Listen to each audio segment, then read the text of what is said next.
இந்த கப்பல்ல இருந்து வந்து இறங்குற இந்த பொருட்களை எல்லாம் விற்கிறதுக்காக அந்த காலத்துல அந்தி கடையெல்லாம் நாகப்பட்டினத்துல இருக்கும்னு கேள்விப்பட்டிருக்கிறேன்.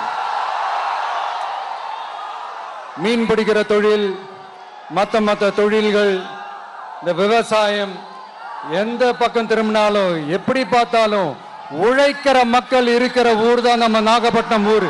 மதச்சார்பின்மைக்கு எடுத்துக்காட்டாக வாழ்ற உங்கள் அனைவருக்கும் மீண்டும் என்னுடைய சிரம் தாழ்ந்த ஸ்பெஷல் வணக்கங்கள். மீன் ஏற்றுமதியில 2வது இடத்துல இருக்கிறது நம்ம நாகப்பட்டினம் ஹார்பர் தான். ஆனா அங்க நவீன வசதிகளோட இந்த மீன் பதப்படுத்துற இந்த மாடர்ன் தொழிற்சாலைகள்லாம் இல்ல.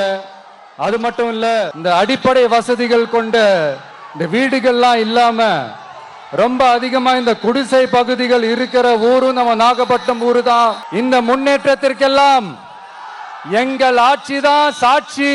அப்படி இப்படின்ட்டு இந்த அடுக்குமொழியில பேசி அது நம்ம கேட்டு காதுல இருந்து ரத்தம் வந்ததா மிச்சம். இவங்க ஆண்டது பத்தாதா? இப்படி தவிக்கிறாங்களே நம்ம மக்கள், அது பத்தாதா? இந்த இலங்கை கடற்படையால நம்ம மீனவர்கள் தாக்கப்படுறதையும் அதுக்கான காரணத்தை பத்தியும் அதுக்கான தீர்வை பத்தியும் நான் மதுரை மாநாட்டிலே நான் பேசியிருந்தேன். அது ஒரு தப்பா?